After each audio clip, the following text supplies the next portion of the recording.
আসসালামু আলাইকুম। সংবাদে আপনাদের সবাইকে স্বাগতম জানাচ্ছি আমি মিম। শুরুতেই সংবাদ শিরোনাম। আগামীকাল বিকেলে জার্মানি থেকে আসছে এয়ার অ্যাম্বুলেন্স। পরাজিত শক্তির পুনরুত্থান ঠেকাতে ঐক্যবদ্ধ থাকার আহ্বান তারেক রহমানের।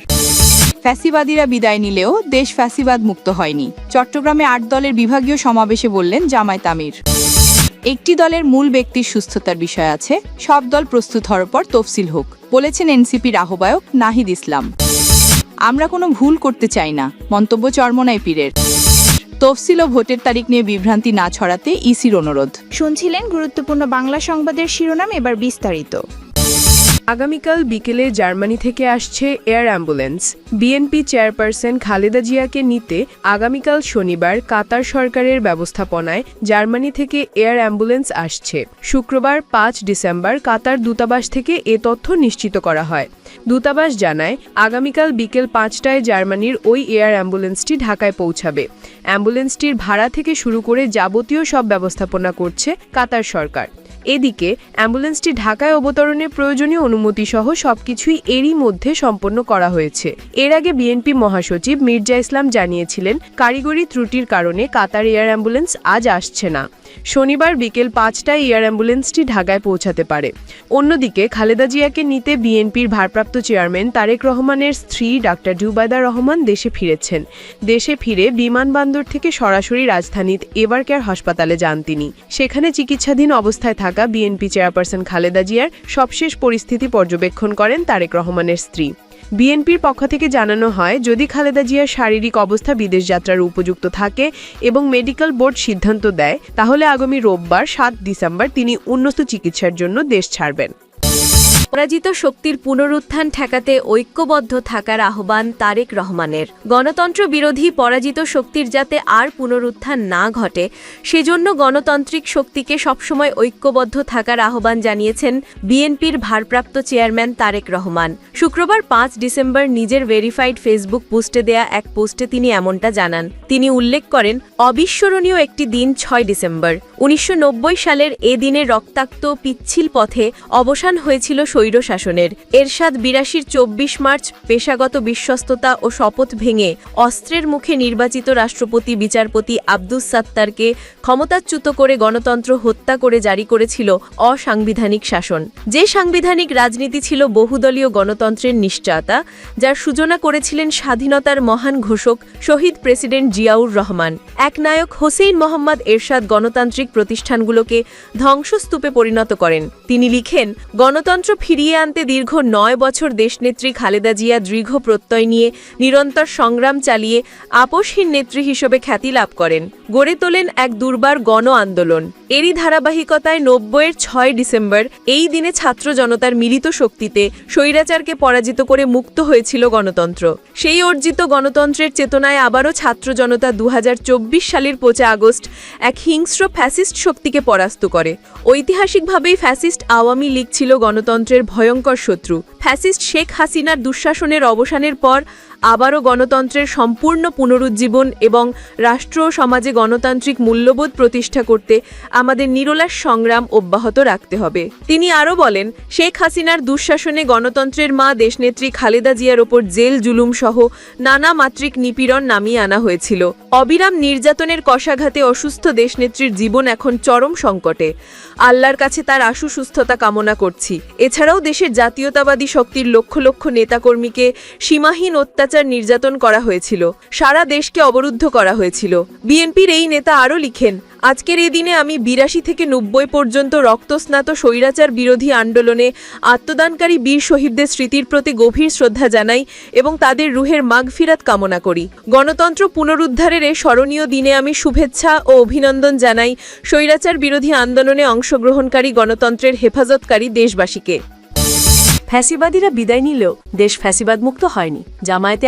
জামায়াতে ইসলামীর আমির ডাক্তার শফিকুর রহমান বলেছেন, ফ্যাসিবাদীরা বিদায় নিলেও ফ্যাসিবাদ এখনো বিদায় নেয়নি। কালো বা লাল কোনো ফ্যাসিবাদকে আর বাংলার জমিনে বরদাস্ত করা হবে না। শুক্রবার বিকালে নগরীর লালদিঘি ময়দানে ৮ দলের চট্টগ্রাম বিভাগীয় সমাবেশে প্রধান অতিথির বক্তব্যে তিনি এসব কথা বলেন। জামায়াত আমির বলেন, কেউ যদি ফ্যাসিবাদের ভাষায় আবার কথা বলেন, ফ্যাসিবাদীদের মতো আচরণ করেন, তারা কোন পথ খুঁজে পাবেন আমরা জানি না। তাদেরকে পরিষ্কার ভাষায় বলে দিতে চাই, এদেশের মানুষ আর ফ্যাসিবাদকে বরদাস্ত করবে না। আমরা আল্লাহর উপর ভরসা করে অতীতেও রুখে দিয়েছি, ভবিষ্যতেও কেউ মাথা তুললে তাকেও রুখে দেওয়া হবে ইনশাল্লাহ, কাউকে ছাড় দেওয়া হবে না। বাংলাদেশ খেলাফত মজলিসের আমির মাওলানা মামুনুল হকের সভাপতিত্বে বিশেষ অতিথির বক্তব্য রাখেন ইসলামী আন্দোলন বাংলাদেশের সিনিয়র নায়েবে আমির মুফতি সৈয়দ মোহাম্মদ ফয়জুল করিম। নির্বাচন প্রসঙ্গে ডাক্তার শফিকুর রহমান বলেন, আমরা কোনো বিশেষ দলের বিজয় চাচ্ছি না, ৮ দলেরও বিজয় চাচ্ছি না।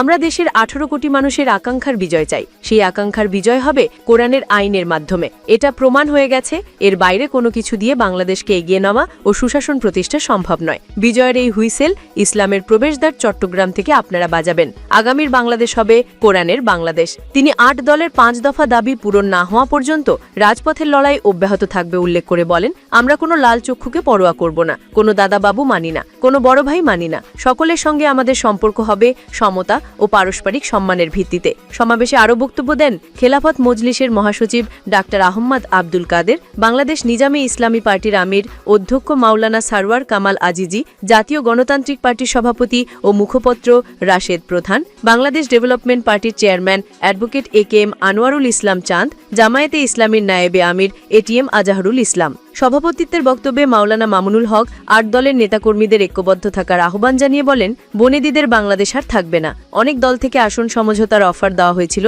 ইসলামী শাসন ব্যবস্থা ও ইসলামী শিক্ষা ব্যবস্থা বাস্তবায়নের মধ্য দিয়ে আমরা সোনার বাংলাদেশ গড়ে তুলব। এবারের বাংলাদেশ হবে ইসলামের বাংলাদেশ, আল কোরআনের বাংলাদেশ। আমরা টেকনাফ থেকে তেঁতুলিয়া পর্যন্ত আধিপত্যবাদ ও ষড়যন্ত্রের বিরুদ্ধে ইস্পাত কঠিন ঐক্য গড়ে তুলেছি। জনতার বিজয়ের মধ্য দিয়ে চূড়ান্ত বিজয় পৌঁছানো সম্ভব হবে। আজকের এই সমাবেশ জনসমুদ্রে পরিণত হয়েছে। মুফতি সৈয়দ মোহাম্মদ ফয়জুল করিম অন্তর্বর্তীকালীন সরকার প্রধানকে উদ্দেশ্য করে বলেন, নির্বাচন নিয়ে ষড়যন্ত্র চলছে, নির্বাচনকে পিছু হটাবার চক্রান্ত হচ্ছে। যথাসময় নির্বাচন দিতে হবে। নির্বাচন নিয়ে কোনো ষড়যন্ত্র দেশের জনগণ মানবে না। নির্বাচন হতে হবে গ্রহণযোগ্য, কোনো গুন্ডামাস্তান থাকবে না। ভোট কেন্দ্র দখল, কাউকে হুমকি ধুমকি দেওয়া চলবে না। সবাই যার যার নীতি আদর্শ বাস্তবায়নের চেষ্টা করবে, সেই সুযোগ দিতে হবে। সরকারকে লেভেল প্লেইং ফিল্ড নিশ্চিত করতে হবে। যদি ব্যর্থ হন তাহলে দেশের জনগণ ক্ষমা করবে না। তিনি বৈষম্য দূর ও ইসলামী হুকুমত কায়েমের আহ্বান জানিয়ে বলেন, আগামী নির্বাচনে ইসলামকে বিজয়ী করার জন্য ঝাঁপিয়ে পড়তে হবে। একটি দলের মূল ব্যক্তির সুস্থতার বিষয় আছে। সব দল প্রস্তুত হওয়ার পর তফসিল হোক। জাতীয় নাগরিক পার্টি এনসিপির আহ্বায়ক নাহিদ ইসলাম বলেছেন, তফসিল দিয়ে ইসি সিদ্ধান্ত নেবে। একটি গুরুত্বপূর্ণ রাজনৈতিক দলের মূল ব্যক্তির সুস্থতার ব্যাপার আছে। আমরা চাই সব রাজনৈতিক দল রাজনৈতিকভাবে প্রস্তুত হওয়ার পর তফসিল হোক। শুক্রবার ৫ ডিসেম্বর সন্ধ্যায় রাজধানীর একটি হোটেলে এনসিপির পলিসি ডায়ালগ অনুষ্ঠানে একথা জানান তিনি জানান, ২৪-এর গণঅভ্যুত্থান কোনো ব্যক্তি বা দলের বিরুদ্ধে হয়নি, ফ্যাসিস্ট সংস্কৃতির বিরুদ্ধে এই অভ্যুত্থান হয়েছিল। তিনি বলেন, যে রাজনৈতিক দল দেশকে স্বাধীন করে তারাই দেশের প্রতিষ্ঠান গড়ে দিয়ে যায়, কিন্তু আমরা স্বাধীনতার পর সেই সুযোগ হারিয়েছি। জিয়াউর রহমান ক্ষমতায় এসেও গণতান্ত্রিক প্রক্রিয়া পুরোপুরি এগিয়ে নিতে পারেননি বলে মন্তব্য করেন নাহিদ ইসলাম। এনসিপির এই নেতা বলেন, দেশের উন্নয়নে গণতান্ত্রিক ও অর্থনৈতিক সংস্কার গুরুত্বপূর্ণ, কিন্তু বাংলাদেশের রাজনীতিতে ব্যক্তি নির্ভরতা আছে। তাই সরকার পরিবর্তনের সাথে সাথে সব পলিসি পরিবর্তন হয়ে যায়, ফলে ব্যবসায়িক গোষ্ঠীও একটি পক্ষের হয়ে কাজ শুরু করে। নাহিদ বলেন, আমরা আমাদের ভিশন মিশন কম্প্রোমাইজ করে রাজনীতি করব না। গণতান্ত্রিক ও অর্থনৈতিক সংস্কার আমাদের গুরুত্বপূর্ণ এজেন্ডা। বৈষম্য বিরোধী নামটার কারণে ওই আন্দোলন জনপ্রিয়তা পেয়েছিল। এই নাম সচেতনভাবেই দেয়া হয়েছিল। তিনি আরও জানান, ৬৯-এর গণ অভ্যুত্থানের পর ৭০-এ নির্বাচন হয়েছিল, জনগণের আকাঙ্ক্ষা পূরণ হয়েছিল, কিন্তু তখনকার রাষ্ট্রের দায়িত্বরতরা তা মেনে নেয়নি। দেশে যুদ্ধ হয়েছে। ৯০-এর অভ্যুত্থানে যে কমিটমেন্ট করা হয়েছে সেটা নির্বাচিত সরকার রাখেনি। ২০২৪-এর অভ্যুত্থানের কমিটমেন্ট না রাখলে দেশ বিপর্যয়ের দিকে যেতে পারে। এনসিপি কারোর সাথে কোনো অপ্রকাশ্য বা প্রকাশ্য সমঝোতায় যায়নি উল্লেখ করে নাহিদ বলেন, আমাদের বিষয়ে অপপ্রচারের চেষ্টা হয়েছে। অতি শীঘ্রই প্রার্থী তালিকা ঘোষণা করব।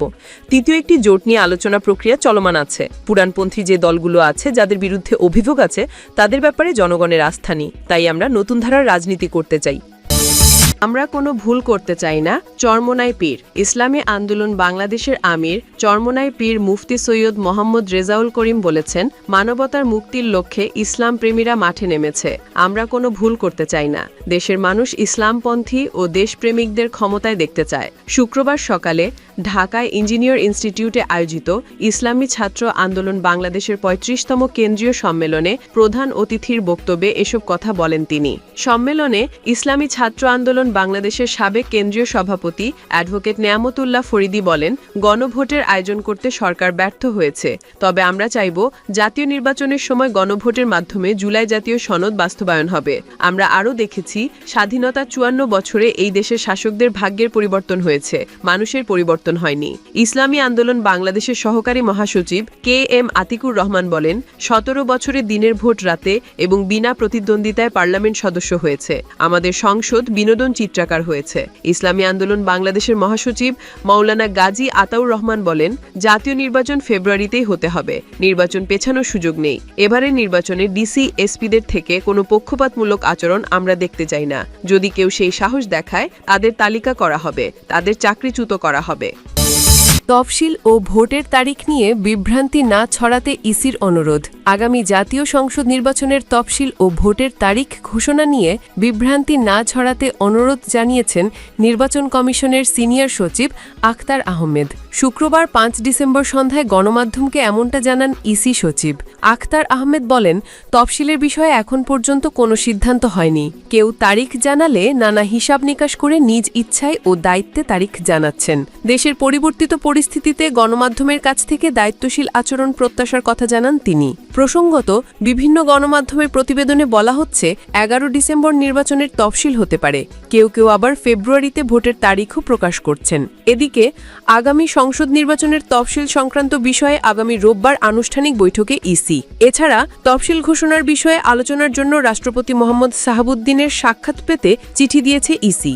আগামী ১০ বা ১১ ডিসেম্বর এই সাক্ষাৎ পেতে গতকাল বৃহস্পতিবার এই চিঠি দেয় সংস্থাটি। রাষ্ট্রপতি মোহাম্মদ শাহাবুদ্দিন ইসির চিঠির জবাবে আগামী ১০ ডিসেম্বর বেলা ১২টায় এই সাক্ষাতের দিনক্ষণ ঠিক করেছেন বলে জানা গেছে।